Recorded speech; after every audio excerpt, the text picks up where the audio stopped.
I'm going to stop right here and admit something I never thought I would do. After 4 decades of marriage, I broke into my husband's locked desk drawer. Not because I wanted drama, and not because I'd lost my mind. I did it because a small, stubborn part of me could no longer ignore what my instincts were screaming.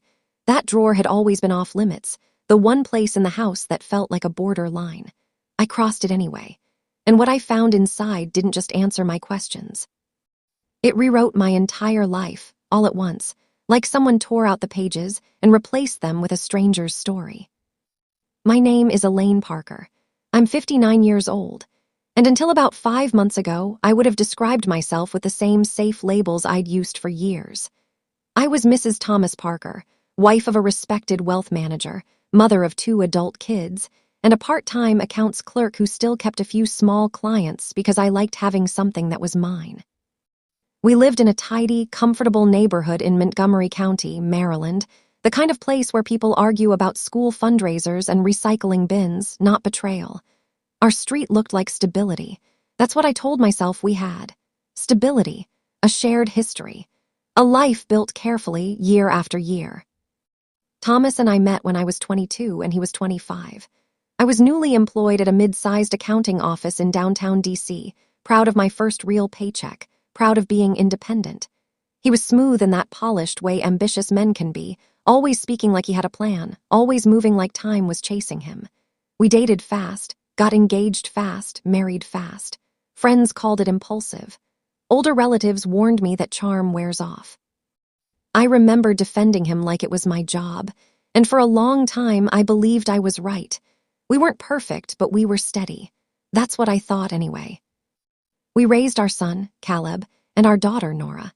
We did the long slog of life that doesn't make it into photos. We navigated job stress, changing schools, sick parents, leaky roofs, the quiet resentments that come from being tired for years at a time.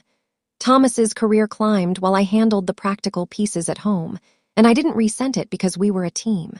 I kept our household books the way other women keep gardens. I knew every regular payment, every pattern, every little shift.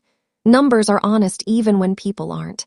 The irony is that I trusted him because I assumed my attention to details would protect us. I thought if something went wrong, I would see it. About 12 years ago, Thomas brought in a partner named Victor Lang to help expand the business. Victor was younger and louder, the type who bought flashy watches and wanted everyone to notice. The firm grew quickly after that. Bigger clients, higher fees, more dinners, and work trips. Victor's wife, Renee, came to a few holiday gatherings and smiled like she was trained to do it. We were polite, not close. Different lifestyles, different priorities, different ways of pretending everything was fine. If you'd asked me back then if I trusted Victor, I would have shrugged. But I trusted Thomas. That's what mattered, or so I believed. The first crack didn't arrive with a confession or lipstick on a collar. It arrived as a line item. One quiet Thursday evening in late autumn, I was preparing our year-end files, the way I always did, and I noticed a charge that didn't fit. A boutique hotel in Alexandria, $689. The date was the 16th. That stopped me, because I remembered that night clearly. Thomas told me he was staying late at the office. He came home close to midnight smelling like a shower and mint gum, which I had found oddly considerate at the time. I had warmed leftovers. He ate a few bites, kissed my forehead, and fell asleep like nothing was different. We had not been to a hotel. Not together. Not at all. At first, I gave him the benefit of the doubt because that's what long marriages train you to do. There are always innocent explanations if you want to find them. Client meeting. Conference room rental. A business card saved on file by mistake. I even laughed at myself for being suspicious, as if suspicion was a character flaw. But then I kept looking, and the pattern started to show itself like a stain spreading under paint. Another hotel charge a month earlier. A different place, similar amount. Then another. Each time the location was close enough for a short drive, never a big trip. Each time it was charged to our personal card, not the business accounts. That detail sat in my stomach like a stone. I waited 2 days before bringing it up, and I chose my tone carefully. Calm, casual, the way you talk when you want the truth but you don't want to fight. I said I was categorizing expenses and wanted to know whether those hotel charges should be recorded as work-related. Thomas didn't even blink. He said it was easier to meet certain clients away from the office, more private, more professional. He smiled at me like I was being helpful, like this was normal. Then he added, "Don't stress about it, Lane. Everything's handled." And that was the moment my fear turned sharp because his answer wasn't just quick. It was too polished, too ready, like he'd practiced it. That night I lay awake beside him, listening to his breathing, and I realized I was holding my own breath. The man next to me felt familiar in shape and voice, but unfamiliar in meaning. In the morning, after he left, I walked into his home office like I was visiting a museum exhibit. His desk was a heavy walnut thing he loved, inherited from his grandfather, treated like a sacred object. The bottom drawer had always been locked. I had never asked about it because I thought privacy was part of respect. That day, respect felt like a blindfold. I searched for a key and found it taped under the desk lip, hidden in plain sight. My hands shook as I turned it. Inside the drawer was not what I expected. No love letters, no photos, no secret phone. Instead, I found a thick cloth-bound ledger with handwritten entries, the kind of record nobody keeps unless they want it off the grid. The first pages were dated years back. Each entry had a date, a figure, and a brief note. M dinner, M weekend, M earrings. Always the same initial. M. There were also entries that made my skin go cold. Client adjustment, followed by a 5-figure amount. Cash pull, another large number. Transfer to external, with notes that looked like codes. It was the kind of writing that tries to be vague while still keeping track. He wasn't hiding a relationship. He was hiding a system. The accountant in me did what it always does when panic hits. It started adding. I sat on the carpet with that ledger in my lap, and I did the math in my head the way some people pray. The totals, even from a quick scan, were enormous. Hundreds of thousands, maybe more. Money moved, withdrawn, redirected. The hotel charges suddenly looked small, like crumbs on a table after a feast. I took photos of every page with my phone, carefully, page after page, making sure the dates and amounts were clear. Then I put everything back exactly how it had been. I locked the drawer. I replaced the key. My hands were steady by then, not because I was calm, but because something inside me had hardened into focus. I did confront Thomas again right away. I knew his talent, persuasion, charm, the ability to turn my doubt into my own fault. If I went at him with emotion, he would manage me. If I went at him without proof, he would bury it. So I chose a different route. I called someone from my past, a woman named Priya Desai, who used to work with me years ago before she became a forensic accountant. Priya had the kind of mind that could follow money the way a tracker follows footprints. When she answered, I didn't waste time with small talk. I said, "Priya, I think my husband is stealing from clients." There was a pause, then her voice changed. She told me to meet her and to bring everything I had. We met in a cafe across town where no one would recognize me, and I showed her the photos. Priya didn't gasp or dramatize it. She went still, which somehow scared me more. She asked careful questions, the kind that force you to be honest with yourself. Did Thomas control access to client accounts? Did he have authority to move funds? Did he have a partner who could cover gaps? Did I understand what reporting this would do to my marriage, my finances, my family's reputation? I told her the marriage ended the moment he started stealing and lying. I surprised myself by saying it without trembling. Priya nodded like she believed me. Then she said quietly that what I had was evidence of serious fraud, not just bad judgment. Over the next week, Priya helped me map what I was seeing. The ledger wasn't random. It was tracking a routine, taking small amounts from multiple accounts, moving money through a shell pathway, converting some to cash, sending some elsewhere, spending the rest on gifts and hotels. The initial M wasn't just a person. It was a budget line. The affair was being financed with stolen funds. That part hurt in a very human way, but Priya kept pointing me back to the bigger danger. People who hide money like this are planning for an escape, she said. Not a vacation, an exit. And when that hit me, the betrayal shifted shape. He wasn't only cheating.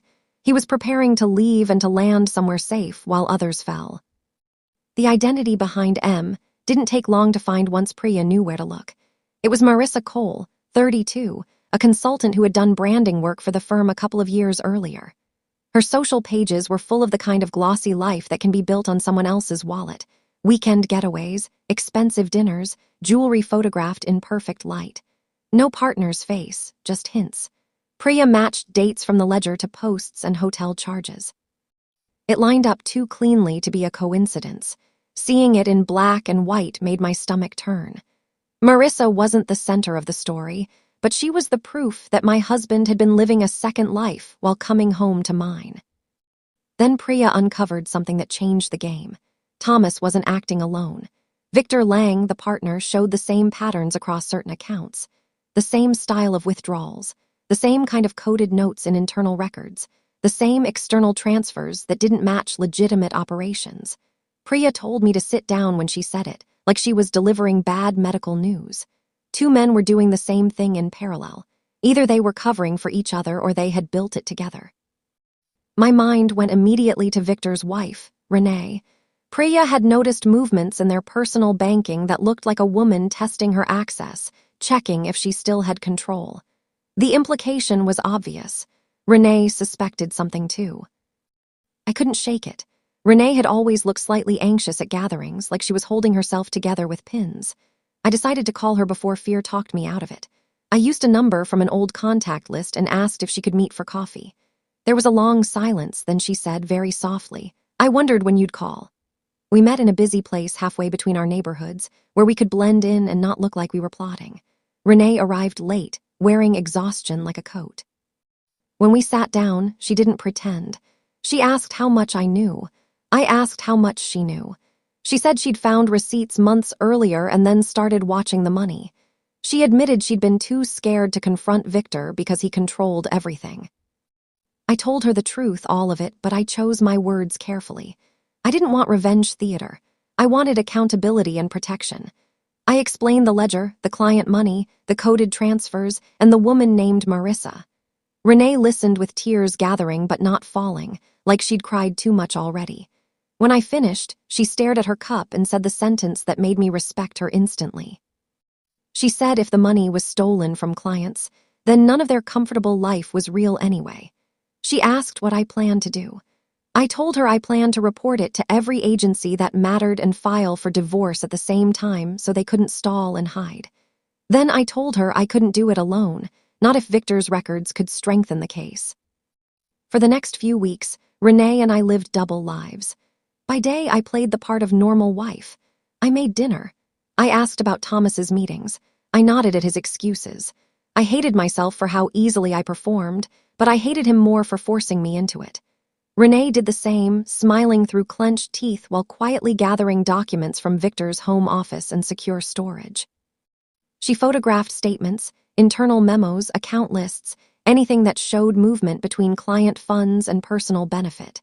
Priya worked with an attorney to organize it into a timeline that would hold up under scrutiny. The evidence grew heavier with every day. It wasn't a few bad choices. It was a machine. At least a dozen clients, multiple accounts. A total that climbed past 7 figures once everything was mapped. We chose a single day to strike so there would be no warning, no chance to shred paper or move funds. On a bright Monday in early spring, Thomas sat at our kitchen table eating his favorite breakfast like it was any other morning. He talked about a meeting and asked me if I'd be home later. I watched him the way you watch someone on a stage after you've learned the trick. When he finished, I asked him to sit back down. Something in my voice must have changed, because he did it without joking. I slid a folder across the table. Inside were divorce papers and copies of reports prepared for regulators and tax authorities. I told him calmly that he was being reported for fraud and theft from clients, and that his partner's records were included too. The color left his face so fast it looked unreal. He tried to speak, then tried to laugh, then tried to bargain. He said I was misunderstanding. He said it would ruin us. He said he loved me. I didn't raise my voice. I didn't argue. I told him I had photos of the ledger, the transfers, the withdrawals, the hotel records, and that Priya Desai had built a forensic trail that would be hard to deny. I told him Renee had provided Victor's documents as well, and yes, she knew. That part hit him like a slap because it proved something he didn't want to admit. We had outmaneuvered them. He said I couldn't do this, like my decision was a crime. I told him he was confusing consequences with cruelty. Then I told him not to come back to the house because the locks had already been changed. The weeks that followed were a blur of phone calls, official letters, legal meetings, and moments where I would suddenly burst into tears at the most ordinary things. A grocery aisle, a song on the radio, a photo of our kids when they were small. My body didn't know how to grieve a living person who had been gone in spirit for years. Investigators moved quickly once they saw the documentation. Thomas and Victor were arrested within days. Charges stacked up: wire fraud, theft, tax crimes. Clients were devastated. Some shouted at me as if I had known all along, as if my marriage had given me access to every secret. I understood their rage. I carried my own, heavy and ugly, but theirs was the one that mattered most because it was their stolen future. Our children struggled in different ways. Caleb wanted nothing to do with his father and refused contact. Nora tried to mediate until she learned about Marissa, and then her sympathy vanished overnight. They both apologized to me for not seeing it, for not protecting me, and I told them what I needed to believe: that sometimes the people closest to you are the best at hiding their worst selves. The court process moved faster than I expected because the criminal case swallowed everything else. Thomas's lawyer advised cooperation. Fighting over property is a weak strategy when the government is freezing and tracing assets. Victor fought harder and tried to pull Renee down with him, but the evidence showed she had been shut out, controlled, kept ignorant on purpose. When sentencing arrived, it felt less like justice and more like a final, grim accounting. Thomas received a long federal sentence. Victor received even longer. I didn't feel triumph. I felt emptiness, like a room after movers leave. The firm was dismantled and liquidated to repay victims, and even then it covered only part of the damage. Some clients recovered a fraction of what they lost. Watching that made my guilt flare again, even though reason told me I wasn't the thief. I still felt stained by association. For years I had introduced my husband with pride. For years, people had trusted his handshake and his smile. I couldn't undo that, but I could stop it from continuing. That was the one clean thing I could hold on to. Renee and I became real friends, the kind built through mutual survival, not shared hobbies. She moved into a small rental near the water and took a job that paid modestly but belonged to her. One afternoon, she told me she felt lighter despite having less, and I knew exactly what she meant. Freedom doesn't always feel like happiness at first. Sometimes it feels like finally being able to breathe. Priya stayed close too, not just as a professional, but as someone who understood the strange mix of grief and clarity that comes after betrayal. She told me something I hadn't considered. I now understood financial deception in a way most people never will. I knew the tricks, the patterns, the hiding places. She asked if I'd ever thought about using that knowledge to help others. I thought about it longer than I expected. I had always seen myself as support staff in my own life, the one who kept things running while someone else took the spotlight. Starting over at 59 sounded ridiculous until I remembered how ridiculous it was to stay loyal to a lie. I called Renee and asked if she'd ever want to build something new with me. She didn't hesitate. We opened a small forensic accounting practice together, just the two of us at first, with Priya consulting on complex cases. Our first client was a woman whose spouse had hidden assets through digital wallets and fake invoices. Our second was a family business bleeding money through a trusted manager. We helped them trace funds, document it properly, and recover what they could. Word spread, slowly at first, then faster.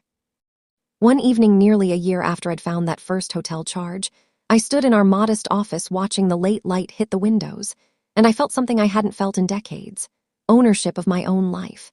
Renee was reviewing files at her desk. A junior hire was locking up a cabinet. My phone buzzed with a text from Caleb telling me he was proud of me. I cried right there, not because I missed Thomas, but because I realized I had stopped waiting for permission to exist fully. Thomas had written me a letter from prison.